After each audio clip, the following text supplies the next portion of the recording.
Ó, não esquece de deixar o like e também se inscrever no canal. Como é que monta o negócio? Você chega assim e fala assim, cara, quer saber? Eu vou montar aqui, tipo uma bolsa de valores alternativa. É uma coisa que confronta a B3? É uma coisa em parceria? Como é que funciona isso, assim, cara? A gente está mais para celeiro do que um competidor, né? A gente está endereçando aí um nicho de mercado que até então no Brasil não tinha alternativa para que os investidores acessassem, né, gente? Então, são empresas de menor porte, né? Como o Primo acabou de comentar no início, né? Quando você chega em companhias lá na B3, são companhias bem mais maduras, né? Então, toda aquela época em que ela está crescendo bastante, que é o que a gente chama ali das empresas high growth, é o segmento, é o momento de maturidade que a Before tá endereçando, tá? Entendi. E por que vocês optaram, assim? Por que vocês entraram, assim, e falaram assim, cara, como é que foi a ideia disso? Como é que surge? Um dia E fala assim, cara, quer saber? Tipo uma nova bolsa para essas empresas. Quer começar? Eu acho que vem muito de uma sementinha plantada lá na XP. É verdade.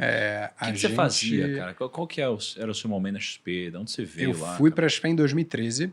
Eu era sócio de um multifamily office e a gente, na época, acabou fazendo uma negociação. Fui lá para dentro da XP montar a área de gestão de patrimônio. Isso. E é engraçado que, assim, naquela época, a XP não era essa Coca-Cola toda, né? Mas já tinha uma capilaridade muito grande.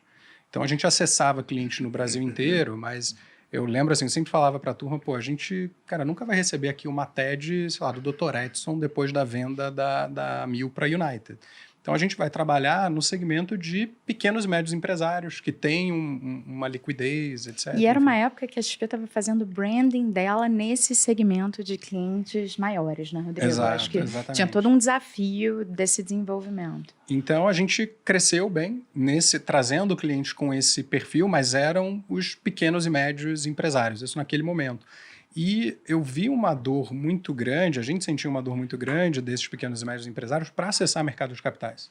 A gente, na época, eu era responsável pelo Fund of Funds, eu montei o Fund of Funds da XP. E a gente acabou trabalhando muito junto, né, o que depois gerou muitos outros negócios, depois da XP, né, muito porque quando você ia para as grandes famílias, os grandes portfólios, a gente ia ali oferecer a solução em conjunto, né? Exato, os fundos exclusivos, enfim. E a gente só não foi para o Acre e para o Tocantins, eu acho. Por aí. Caraca, sério? É uma grande oportunidade de vida, porque quando a gente ia, né, visitar esses empresários, que eram os investidores, né, buscando abrir fundos exclusivos e tudo, a gente acabou tendo contato com um Brasil enorme, né, cheio de oportunidades de investimento. E a visão era tipo essa que você falou do Madeiro. Pô, você conhecia ali um empresário pequeno, médio, você fala, cara, que negócio sensacional, queria poder ajudar ele mais, porque a gente não tinha como ajudar além de, pô, vou fazer a gestão da tua liquidez, isso naquela época, depois evoluiu um pouco mais. E em muitos casos, pô, eu investiria nesse negócio aqui. Mas... Até porque o interesse da maioria deles era resolver a empresa, que é o grande patrimônio. Não é tipo mais 10% do CDI, 20% do CDI, o que a gente começa a falar quando os juros ficam altos, né? Exatamente. Então você cuidava de fundos, então você estruturava fundos de fundos para clientes. Isso. Né? Então um cliente ele tem um patrimônio elevado, e aí ao invés de ele escolher, vou comprar tal ação, vou fazer tal coisa, ele chega para uma estrutura como a sua, você monta um Fund of Funds, ele vai ter alguns benefícios tributários, vai ter alguma ajuda na gestão.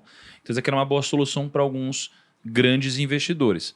E do outro lado, o Fisman, né, complementava esse processo porque você cuidava do atendimento de clientes desse porte. Era isso, Fisman? Isso, e todo o treinamento da rede para atender esses clientes, enfim, foi todo um processo que a gente passou ali na XP de levar essa cultura, esse mindset, esse conhecimento para atender o cliente high, ultra apoiar high, os assessores nisso. Exato. E aí vocês, rodaram o Brasil todo, conversaram com um monte de gente, e aí como que foi se desenrolar até vocês falarem, putz, quer saber, ao invés de usar a bolsa para operar de alguma forma, cara, vou criar esse negócio aqui? Acho que o ponto principal foi, a gente viu que não dava para essas empresas irem para a B3, né? Que historicamente teve até uma tentativa de desenvolvimento ali com o Bovespa+. Em 2008. Eu lembro disso. Foi epicentro ali da crise do subprime. Até uma dúvida antes até de vocês prosseguirem. Por que as empresas pequenas têm tanta dificuldade de entrar na bolsa? Por causa Por do quê? arcabouço regulatório. O escopo de pré-requisitos e obrigações que elas precisam cumprir para estar numa bolsa tradicional, o que acontece?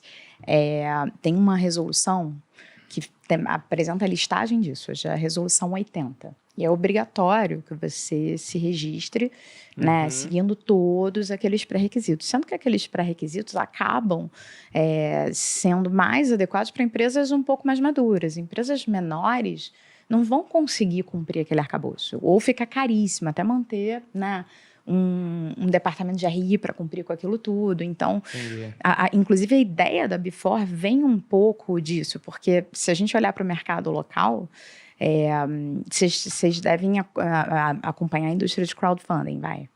Sim. Então, de um lado no Brasil você tem a indústria de crowdfunding, que tem mais de 40 plataformas registradas, né, fazendo muito deal de startup, empresa mais early stage, e de outro você tem a bolsa. Nesse meio do caminho... Não tinha ninguém aí. É um grande gap. E foi isso que a gente começou a estudar e a gente viu, putz, tem esse gap, não dá, a empresa não consegue ir para B3, para ser investida de fundo, tem fundos que não olham também para esse tamanho de companhia, e o crowdfunding está olhando muito para empresa menor, empresa pequena. E a gente começa, então... E os pré-requisitos são menores. Exato. Inclusive, o sarrafo é muito mais baixo. A gente fez um escopo de pré-requisitos e obrigações bem nesse meio do caminho mesmo. Exatamente.